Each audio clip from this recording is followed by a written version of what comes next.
Jezusi para Pilatit. Me njëherë në mëngjes, krerët e priftërinjt mbajtën kuvend bashkë me pleq e me skrip, mbarë këshilli i lartë, e pasi Jezusin e lidhën e çuan dhe ja dorëzuan Pilatit. Pilati e pyeti: "A je ti mbreti i judejve?" "Ti thua", iu përgjigj Jezusi. Kryepriftët e pa ditën rend. Pilati e pyeti përsëri: "Pse s'po përgjigj asgjë? Shih se sapo të padisin." Jezusi s'përgjigji me asgjë, as sa Pilati mbeti i habitur. Pilati për çdo të kremte të pashkve u lëshonte atë të burgosur që ata kërkonin. Aso heret ishin në burg një njeri që quhej Barab, i burgosur bashkë me kryengritës tjerë, të cilët në një kryengritje kishin bërë vrasje.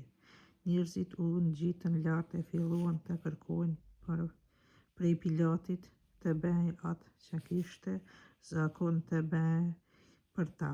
Pilati u përgjigji: "A doni t'ua lëshoj mbretin e hebrejve?"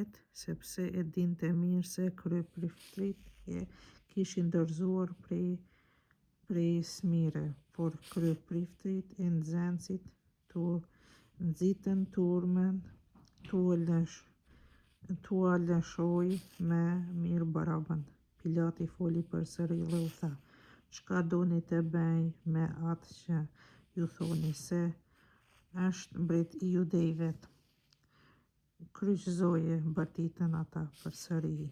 "Po ç'të keqe ka bërë?" u tha Pilati. Por ata bërtitën edhe më të madhe: "Kryqëzoje."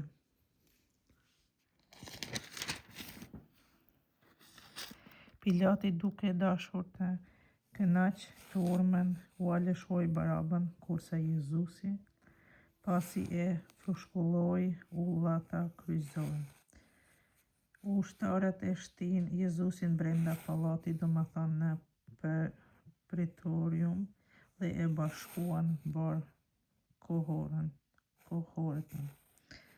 E veshën me mantel të kuq dhe në krye ia vun një kurorë të gërshetuar me perla. Atëherë filluan ta përshëndesin: "Të falemi, mbreti i judejve", dhe i binin kres me kallam, e përshtynin dhe duke u gjunjëzuar për atij kinj se e nderonin. Pasi e vunë në lojë, ia hoqën mantelin e kuq, ia veshën petkat e tij dhe e qitën përjashta për të kryqëzuar.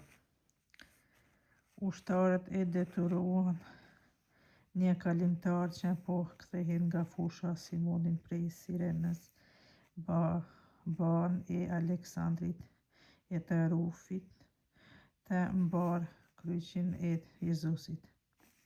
Jezusin e çuan në një vend që quhej Golgata. Në një përkthim do të thotë vend i kafkës. I lanë verë të përzier me mirë, por ai nuk e mori. Atëherë e kryqëzuan dhe i ndan petkat e tij, duke qitur shot kujt çka t'i bie. Ishte ora 3 kur u kryqëzuan. Ishte i shkruar mbi shkrimi i fajit të tij: "Mbreti i judejve", bashkë me të kryqëzuarën edhe 2 cuba, njëri në anën e tij të djathtë, kurse tjetri në të majtën e tij. Kalimtarët e shanin duke tundur kokën, e thoshin: "Hej ti që e rënon tempullin dhe i rindërto për 3 ditë, shpëtoje veten, zbrit prej kryqit." Po ashtu edhe kryepriftët e skribët e vinin në lojë njëri me tjetrin dhe thoshin: "Ti tjetër i shpëtoi, por veten s'mund ta shpëtoj. Mesia, mbreti i Izraelit, le të zbresë tani nga kryqi që të shohin e të besojnë." E thyenin edhe ata që ishin të kryqëzuar në të. Kur u be ora 6, errësira e mbuloi bardhën deri në orën 9. Në orën 9 Jezusi lëshoi një gjem të madhe. Elio, Elio, lema sabachthani, që përkthehet hyj im, përse hoqe dorë prej meje. Disa prej atyre që ishin pranë kur e dëgjuan thanë që po thërrit Eliin. Njeri prej tyre u lëshovrap e largu shpuzën në ufull e vuri në kallam i Allah të pi duke thënë, "Lëreni të shohim palë apo vjen Elia të ul nga kryqi." Jezusi lëshoi një brim të madhe e la shpirt. Atëherë kurtina e tempullit u nda dysh prej majës e deri në fund. Centurioni që rrinte kundërruar Jezusit, kur pa se si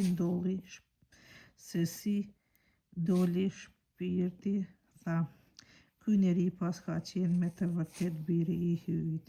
Prej së largu vërenin edhe disa gra, ndërto ishte Maria Magdalene, Maria, nana e Jakobit të ri dhe Jozefit edhe Saloma, të cilat e kishin përcjellë e kishin shërbyer kur ishte në Galile, edhe shumë tjera që me të unë gjiten në Jeruzalem.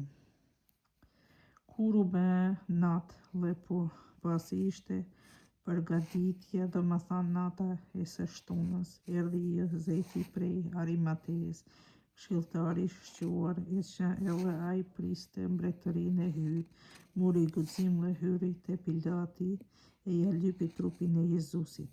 Pilati i habitur se kishte vdekur, thirrri centurionin dhe e pyeti, "A kishte vdekur tashmë?" Si mori vesh prej centurionit, ja uroi trupin Jozefit. Ky bleu pëlhurën e uli nga kryqi Jezusin, e mbështolli në pëlhurë dhe e shtiu në varr të hapur në shkëmb. Pastaj rrokullisi një gur në gryk të varrit. Maria Magdalene, Maria e Jozefit shikuan ku e vonë.